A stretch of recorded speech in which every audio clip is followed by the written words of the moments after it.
Welcome to Lesson 2, How to Use Credit Wisely. Discover strategic ways to manage credit that will safeguard your financial future and enhance your financial literacy. Master these principles to use credit to your advantage without compromising your financial well-being. Let's get started on building a smarter approach to credit management. Anytime you use credit, make sure you know how to use it properly and in a way that will improve your life rather than make it more difficult. Talk about it. If anyone else is impacted by your decision to get credit, make sure you explore alternatives with them first. Check your budget. You should have a copy of your budget accessible when talking to someone about your credit. Your spending plan can help you determine if you have enough money to pay a credit card payment or a loan. Don't be fooled. You need to thoroughly review your spending plan and decide whether this month was an average month. Make sure you consider all factors before deciding if you can accept more financial obligations. Ask the hard questions. Did you get a bonus this month, giving the impression that you have extra money at your disposal? Will you once again find yourself with little left over at the end of the month starting next month? Are you thinking about withdrawing funds from your savings account to pay off a loan or credit card balance?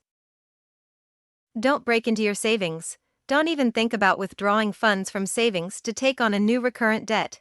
Does it make sense to spend more money and reduce your savings? If you really must accept the loan, think about where you can decrease costs.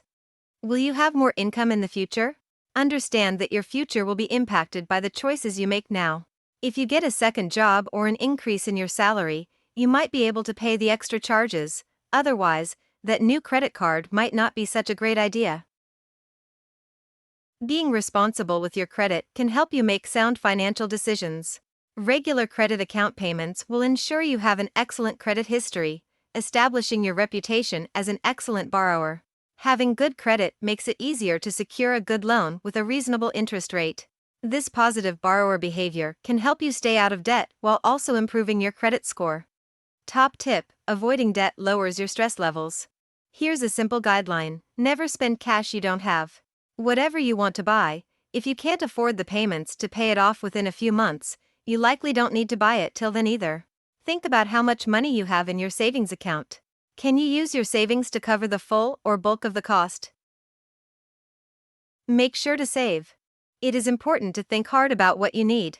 There will always be things in life that we want, but that does not mean we should get into debt just to have them. You can have what you want without paying for it for years if you save the money for it first. If you're wondering, okay, so if I should not use credit to get something I want, when can I use credit? The answer is to get credit when you want to buy something you need, something essential. Is credit essential? Think about how much you or your family really need this essential item. For instance, if your washing machine breaks down, does it need to be replaced right away, or can you go without while you save the cash to buy a new one, rather than having to finance it and pay the interest? However, if your oven or stove breaks, you might have to stop cooking at home and eat out instead, which will cost you more money than the interest you would pay to buy a new oven on credit. These are the kinds of choices that need to be carefully considered so your financial status won't be negatively impacted in the long run. Feel confident in your decision. Give all options careful thought and review them again before deciding, so when you are still paying off your dishwasher a few months from now, you can feel confident that you carefully explored every possibility. What constitutes proper credit use? Anytime you responsibly use credit. This includes making any purchases after giving them careful thought and knowing you can make the necessary payments promptly, eventually paying off the item completely. Beware the shopping spree. Being sensible with your credit does not mean going on a shopping spree. Don't justify impulsive spending by saying you will make the monthly payments when you only intend to make the minimum installment. And the dramatic splurges you see in the movies? Just remember that those actors have fake money and no real consequences for their actions.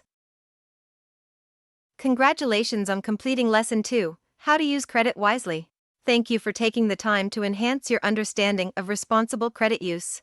Up next, we'll explore deeper into the world of credit with topics including what a credit card really is, understanding inquiries on your credit report, and distinguishing between collections and third-party collections, as well as what it means to have charged-off accounts.